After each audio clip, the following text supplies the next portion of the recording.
Hello everyone. So today we will discuss about the exam day strategy for upcoming INET exam. So कोई भी exam की preparation में जो भी आपने प्रिपरेशन की है वो एक तरफ होती है and another important thing is the day of exam.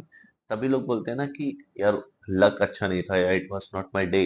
But the thing is कि luck favours the prepared person. So if you prepare well for the exam day then you will definitely be lucky on that day. So we'll discuss what things you should be preparing for during the day of exam. So first of all, we'll divide the exam day into two parts. First is before the start of exam and second is after the starting of exam.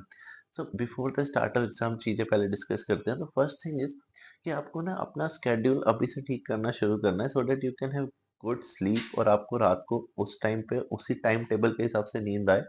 So you can have a sound sleep before the exam. Another thing is कि हम कितना भी कोशिश कर लें 50% लोगों को ये दिक्कत होती है कि उनको एग्जाम से पहले नींद नहीं आती या 2-3 घंटे ही सो पाते हैं. तो उसके लिए क्या करना है कि you should just stay on bed. अगर आपको नींद नहीं भी आ रही ना रात को, उठो मत, कुछ पढ़ने मत बैठो, just keep lying down.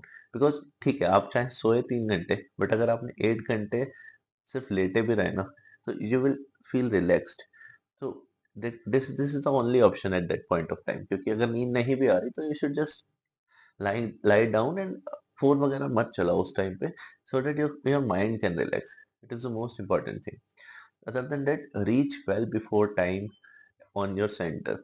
Because उस टाइम पे 15-20 मिनट्स आप बचा के कुछ करोगे नहीं एंड अगर आप थोड़ा सा लेट भी हुए इवन तो आपको एंट्री मिल भी गई तो उस टाइम पे जो एंग्जाइटी आपकी बढ़ेगी ना it can hamper your prepare वो preparation. Other important thing is कि अगर आपका सेंटर दूसरी सिटी में तो आई वुड एडवाइस कि आप एक दिन पहले चले जाओ सेंटर पे दूसरी सिटी में so that सुबह का रश ना रहे. ओके, बिकॉज सपोज 2-3 आवर्स दूर ही दूसरी सिटी है, आपका सेंटर वहां पे है. बट अगर आप सुबह गाड़ी से ट्रैवल कर रहे हो, यू नेवर नो ट्रैफिक मिल गया, यू नेवर नो आपको मोशन सिकनेस हो गई and you will be feeling nauseating during the time of the exam. तो ये सारी चीजें नहीं होनी चाहिए. तो you should keep these things in mind. Okay, अभी पढ़ने का बहुत लोग पूछते हैं कि यार एग्जाम से जस्ट पहले 1 घंटा पहले 2 घंटा पहले सेंटर पे बैठे हुए क्या पढ़ना चाहिए. तो there is no hard and fast rule. Two types of people होते हैं जो प्रेफर करते हैं कि ना पढ़े एग्जाम से पहले, सेम सुबह उठे फ्रेश माइंड से directly go to the exam. कुछ लोग होते हैं कि पढ़ना है. सो आई वुड एडवाइस कि अगर आपको पढ़ना है just keep the 20th copy at that time, क्योंकि that will be the most valuable thing at that point of time. Okay, क्योंकि वही सारी वॉलेटाइल चीजें you just have to revise them. So और उसमें 19 सब्जेक्ट्स के सब्जेक्ट्स आपके पास हैं in that particular copy. So revise that during that time. Now let us discuss about the strategy during the time of exam. So exam time में क्या करना है? First आपके पास 4 sections होंगे, 45 minutes and 50 questions in each section. I would advise कि आप try करो to complete each section in 40 minutes so that आप 5 minutes में revise कर पाओ the questions that you have done. और द थिंग इज कि आप किसी डिफिकल्ट क्वेश्चन पे ज्यादा टाइम मत दो, 2 to 3 मिनट से ज्यादा मत दो, या कंट्रोवर्शियल क्वेश्चन पे ज्यादा टाइम मत दो, क्योंकि आप जितना टाइम दोगे उतनी प्रोबेबिलिटी कम होगी उसका ठीक होने की. One thing.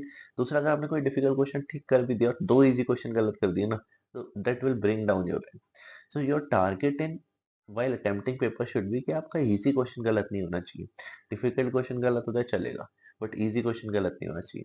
तो जो 5 मिनट्स होंगे you can just revise, you can just check out कि आपने कोई सिली मिस्टेक्स तो नहीं करी, कोई जो same pattern of silly mistakes you are doing in your GTs वो तो नहीं करी. बिकॉज सिली मिस्टेक्स अगर आपने एग्जाम में मिनिमाइज कर ली then you will definitely get selected. Another thing is कि सेक्शंस सबके अलग अलग होंगे.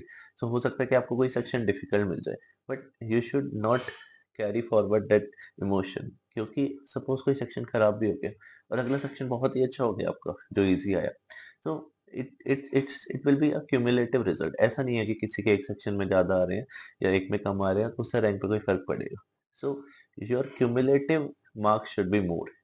नाउ अटेम्प्टिंग क्वेश्चन, सो मेरा तो हमेशा ये रहता है कि you should attempt as many questions as you can. But suppose if your target is to get a rank under 100, so I would suggest to attempt at least 185 plus questions. Maximum तो आप कितना भी जा सकते हो but at least 185 plus questions. And if your target is to get a rank under 500 और आप बहुत ज़्यादा रिस्क भी नहीं लेना चाहते हो, तो you should attempt at least 165 plus question. ऐसा नहीं है कि आपको अंडर 500 लाने तो you can not attempt 185, 190, 200 question, but I am saying कि जो लोग ज़्यादा रिस्क भी नहीं लेना चाहते, who want to attempt less, उनको भी एटलीस्ट 165 प्लस क्वेश्चंस अटेम्प्ट करने हैं if you want to get a rank under 500। Okay, all the best guys, you all will come out with flying colors. All the best.